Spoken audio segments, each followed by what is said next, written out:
Айтыста да футболдағы жүйені пайдаланып, клубтар сияқты мектептер атынан шығып, тіпті көрермендер ақша тігетіндей қылып, әр айтыстың алдында ақындардың жарнамаларын ерекше формада беріп деген. Осындай жаңа жүйе қажет деген пікірден. Өсек айтатын, анау ажырасты, мынау ұрсысты дейтін журналистерді де көріп жүрміз. Тіл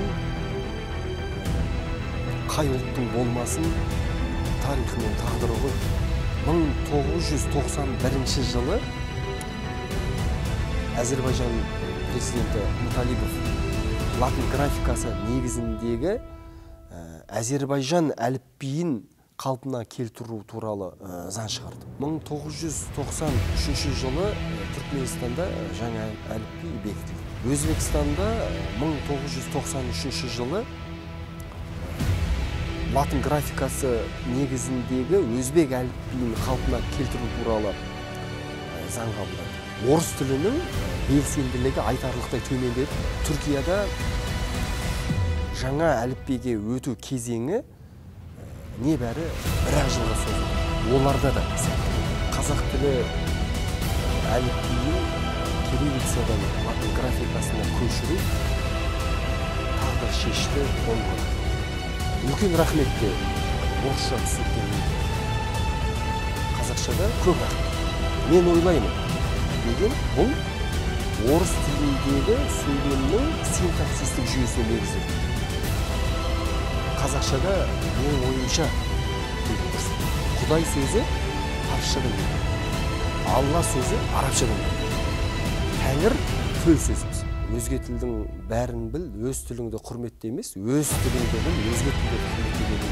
Орыс әлемі емес, қазақ әлемі деген түсінікті қалыптастырған. Сәлеметсіздер, құрметті көрермендер. Мен Асхат Асылбеков, және менің қонағым Қуаныш Жұмабекұлы. Қуаныш Жұмабекұлы ол белгілі полиглот, аудармашы, Қазақстанның 100 жаңа есімі жобасының жеңімпазы, және PhD доктор. Ахмет Байтұрсынұлы атындағы тіл білімі институтында жұмыс істедіңіз. Мемлекеттік тіл туралы сөйлесек, қазір латын графикасындағы әліпби жөнінде сөз қозғасақ. Біреулер латын графикасына көшу заман келді десе, басқа біреулері оған қарсы шығады. Латын әліпбиіне көшуге біз мемлекет ретінде дайынбыз ба? Армысыздар, Асхат аға, сұхбат үшін көп рахмет. Қашанда жолыңыз ашық болсын. Енді жалпы тіл қай ұлттың болмасын, тарихы мен тағдыры ғой. Қазақ тілі әліпбиін кириллицадан латын графикасына көшіру тағдыр шешті оң қадам. Жалпы бұл бойынша алғашқы пікір академик Әбдуәлі Қайдардан басталады. Оның латын әліпбиінің болашағы зор атты мақаласы 1993 жылы Ана тілі газетінде жарияланған болатын. Енді 2018-2019 жылдары қазақ тілі әліпбиін латын графикасына көшіру жөніндегі ұлттық комиссия жанында құрылған әдістемелік топтың хатшысы болған едім. Енді жалпы латын әліпбиіне өткен туысқан халықтардың тәжірибелері маңызды. Түркиядан бастасақ. Мұстафа Кемал Ататүрік 1928 жылы латын графикасы негізіндегі жаңа түрік әліпбиі реформасы арқылы араб парсылық дыбыстардан арылып, түрік тілінің табиғи дыбыстық жүйесіне негізделген жаңа түрік әліпбиін жасауға ұмтылды. Түркияда жаңа әліпбиге өту кезеңі небәрі бір-ақ жылға созылды. Неге десеңіз, Ататүріктің жаңа түрік әріптерінің қабылдануы мен қолданылуы туралы заң шыққан болатын. Осы заң бойынша араб графикасын қолдануға толық тыйым салынды. Және негізгі күш әкімшілік жүйеге салынған екен. Ал 1991 жылы Әзербайжан президенті Муталибов латын графикасы негізіндегі Әзербайжан әліпбиін қалпына келтіру туралы заң шығарды. Мемлекеттік деңгейде ұлттық рухты көтеру жұмыстар қолға алынды және ұлттың басын біріктіру үшін бір тіл қажет екені насихатталды. Соның арқасында оларда да сәтті болды. Өзбекстанда 1993 жылы латын графикасы негізіндегі өзбек әліпбиін қалпына келтіру туралы заң қабылданды. Оларда осы реформа кезінде қиындықтар болғанымен орыс тілінің белсенділігі айтарлықтай төмендеді және орыс тілі тек ұлтаралық қатынастарда ғана қолданылады. Ал 1993 жылы Түркменстанда жаңа әліпби бекітілді. Енді мынаны айта кету керек. Оларда да кедергілер болды, тіпті қаржылық жағынан да. Соған қарамастан Түркменстан үкіметі жаңа әліпбиге өтуді жалғастыра берді. Реформа 2000 жылы аяқталды. Енді жақсы нәрсенің оңай келмейтінін ескерсек, 7 жыл деген қарап отырсақ түк емес. Енді әсіресе орыс тілді аудиторияда жаңа әліпби десе, Өзбекстанда айтады көбінесе, қиналды, дұрыс болмады деп. Неге сәтті өткен мемлекеттерді кеңірек талқыламасқа? Өйткені латын әліпбиіне өткен мемлекеттердің барлығында тіл мәселесі шешілген. Кезіндегі кириллицаға өткізудегі негізгі мақсат түрік халықтарының бір-бірлерін түсінбеулері еді. Енді бізге ортақ түрік әліпбиін негізге алғанымыз дұрыс деп ойлаймын. Енді тағы бір асын сызып айтатын маңызды мәселе оқтын көпе көрінеу қате қолданылып жүрген сөздер. Бұлар лексиконға біршама енді. Енді өзгеріс өзімізден болашақ бүгіннен басталады ғой. Осы орайда өзге тілдің бәрін біл, өз тіліңді құрметте емес, өз тіліңді біл, өзге тілдерді құрметте деген келеді. Мысалы, рез емес рет, айландыру емес айналдыру, немқұрайлы емес немқұрайды, аспазшы емес аспаз, күлкінішті емес күлкілі, үстіміздегі жыл емес биыл. Осылай айтып та жазып та жүргендері бар. Тағы бір мысал сөйлеммен келтірейін. Нашақорлықтың арқасында талай адам көз жұмды. Осы жердегі арқасында деген сөзді осылай жағымсыз нәрсені айтқанда да қолданатындар бар. Жағымсыз жағдайда салдарынан, кесірінен деген дұрыс. Нашақорлықтың салдарынан деген сияқты. Мен ойлаймын деген бұл орыс тіліндегі сөйлемнің синтаксистік жүйесіне негізделген. Қазақшада менің ойымша деген дұрыс болады. Үлкен рахметте орысша түсініктен енген. Қазақшада көп рахмет. Хабарластың дейтіндерді де естідім. Енді звонил дегеннен шығып тұр ғой, хабарластың ба деген дұрыс болады. Осы орайда академик Рабиға Сыздықтың қазақ тілінің анықтағыш атты еңбегін оқуға кеңес берем барлығына. Ғалым араб, парсы тілдерінен енген сөздерге де тоқталады. Мысалы, қазақ тіліне икемделген әділ, нәпсі және тағы басқа сөздерге. Енді өзіңіз білесіз, кезінде араб тілі үстем беделді тіл болды. Ал саманиттер кезінде парсы тілі ислам дінін таратудың басты құралына айналды. Рудаки бастаған сарай ақындары парсы поэзиясын дамытты, тағысын тағы. Яғни парсы тілі деректнама, көркем әдебиет, әкімшілік тілі ретінде қалыптасты. парсы мәдениеті араб мәдениетіне жұтылып кетпей, керісінше дами түсті. Парсылардың, яғни ортақ ұлттық идеологиясы мықты болды. Біздегі Ханафи мазхабының негізін қалаушы парсы ұлтынан шыққан, мысалы, Әбу Ханифа. Бізде де, мысалы,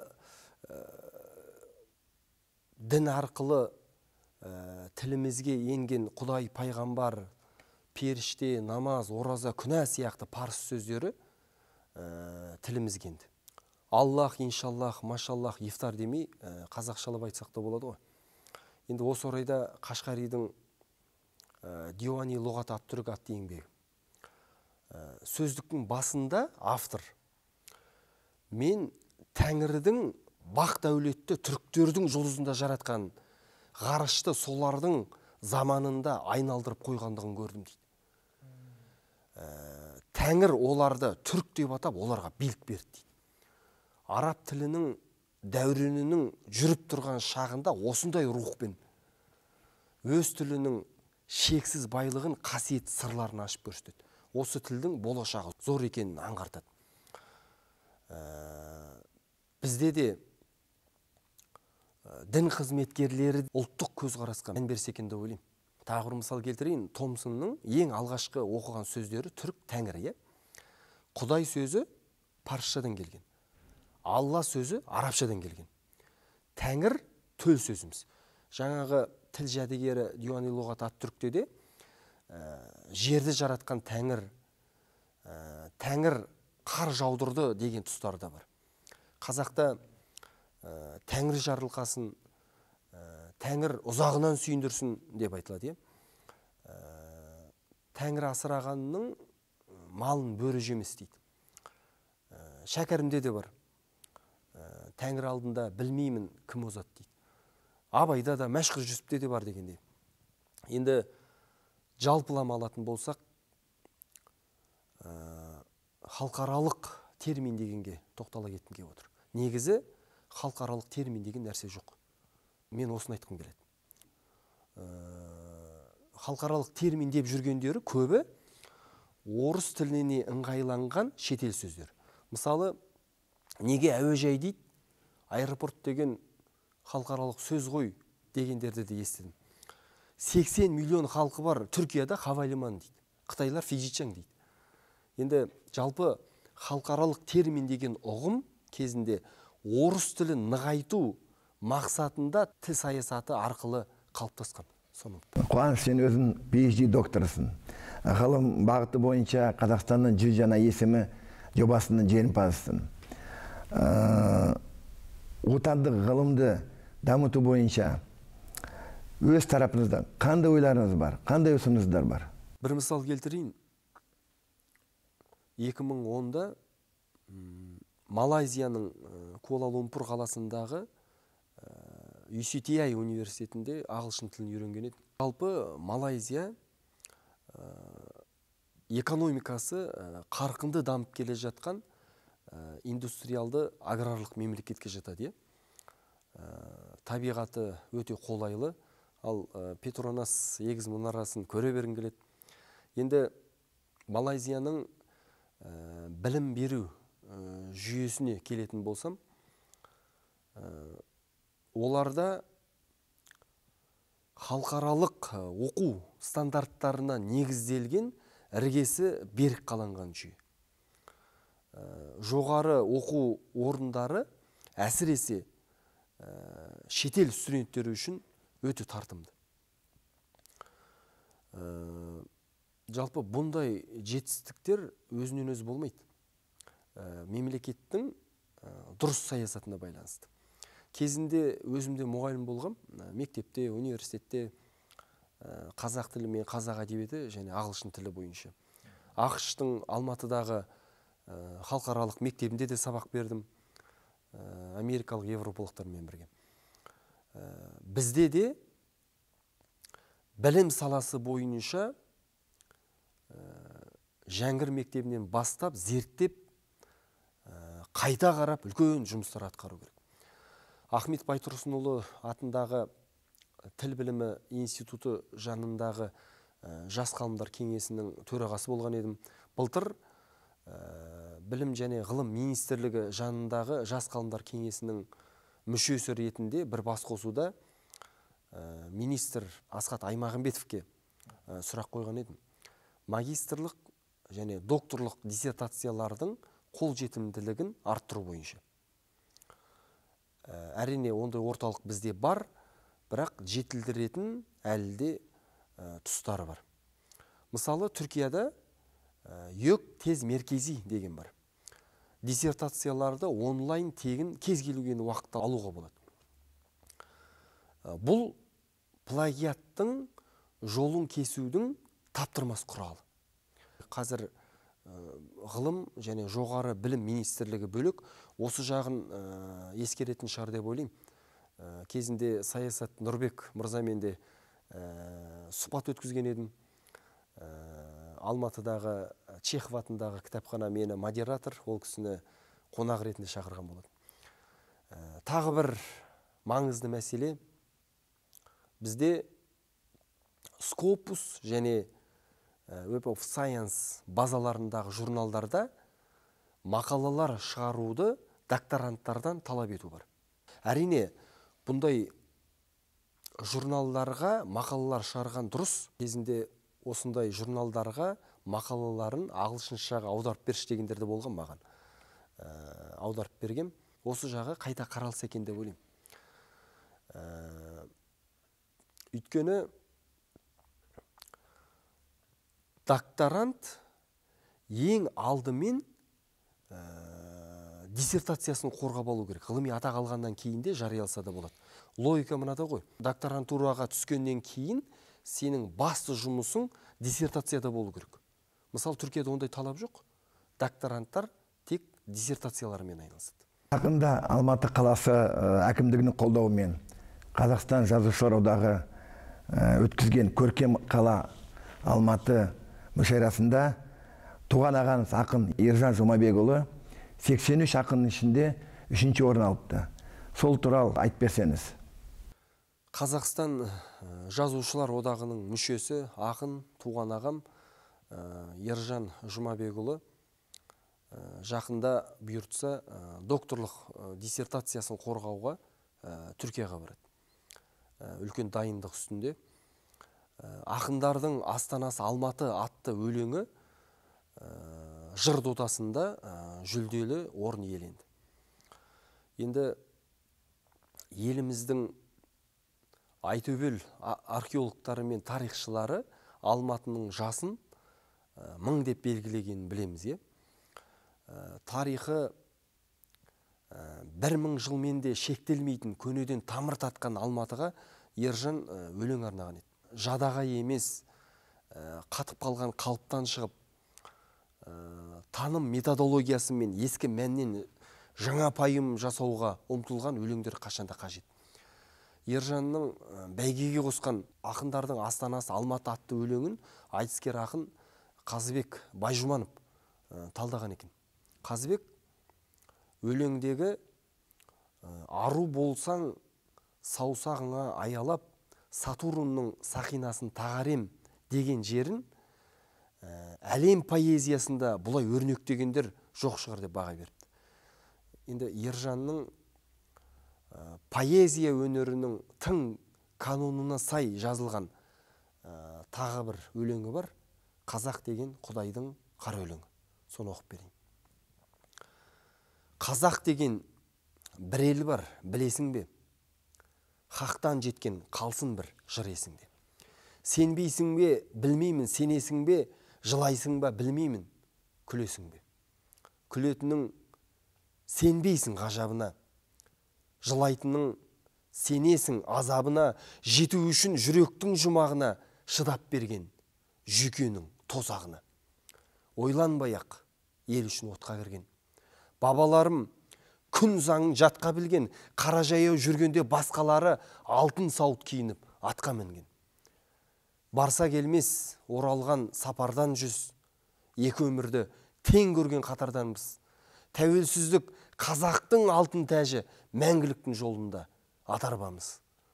Даламызда шалқиды ар әуені, баламызда арманның қарагері, көкірегінде өскен табиғатпен қазақ деген Құдайдың қара өлеңі. Ержанның тағы бір қыры ол айтыскерлік өнері. Қазіргі айтыс жайлы не айтар едіңіз? Менің ойымша айтыстың форматын жетілдіру керек. Мысалы, Семей бойынша Сиязбек Сүлейменов шәкірттері, Таразда Айтмұхамед Исақов, Оралда Бауыржан Қалиолла, Жетісуда Айтақын Бұлғақов сияқты тәлімгерлер бар. Айтыста да футболдағы жүйені пайдаланып, клубтар сияқты мектептер атынан шығып, тіпті көрермендер ақша тігетіндей қылып, әр айтыстың алдында ақындардың жарнамаларын ерекше формада беріп дегендей. Осындай жаңа жүйе қажет деген пікірдем. Жақында айтыскер ақын Ринат Зайытовтың идеясымен Алатау дәстүрлі өнер театрында ерекше формада жекпе-жек айтысы өтті. Ақындар таныстыру, ансамбль, олардың нөкерлерінің шығуы және тағы басқалары көрермендерді тәнті етті десем де болады. Айтысқа қала әкімі Ерболат Досаев анасымен келіп қатысты дегендей. Әлемдегі тұрақсыздық пен бытыраңқылықты көріп отырмыз. Қазақстан қандай қадамдар жасау керек? Былтыр өзіңіз білесіз, Стамбул қаласының оңтүстік шығысында Мәрмәр теңізінде орналасқан демократия және бостандық аралында бұрынғы кеңес түрік мемлекеттері ұйымы болып атауы қайта өзгерді.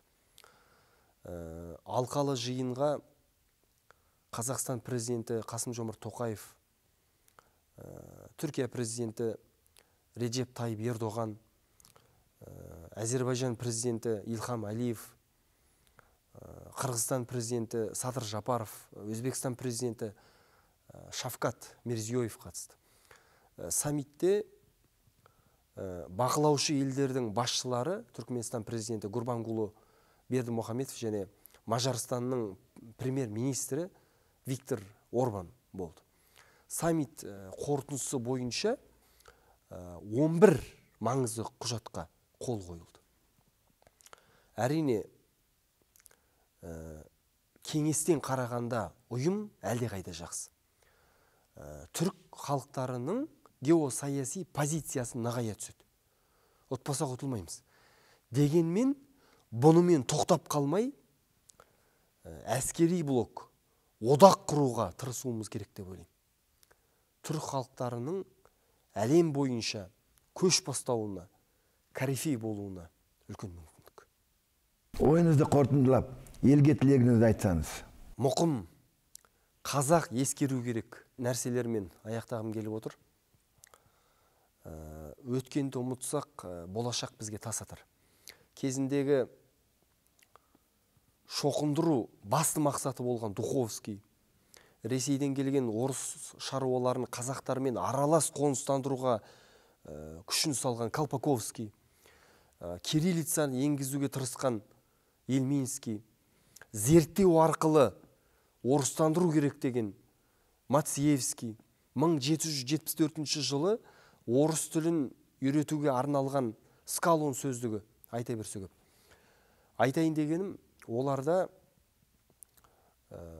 ешбір жұмыс тындырмас, шөптің басын сындырмас, құр ұрандайтын емес, орыстандыру саясаты бойынша өз ісін білетін адамдар жоғары ресми билік орындарында отырды.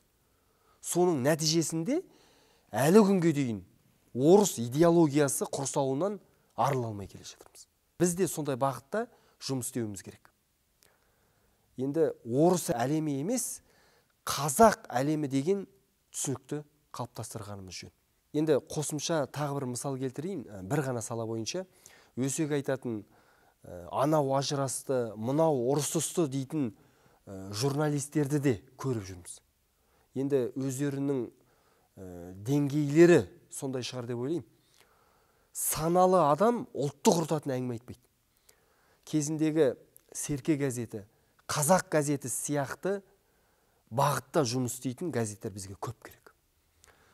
Енді ұстазым Қинаят Шайахметұлы Шартарап атты еңбегіндегі өкімет билік етсін деген бөлігінде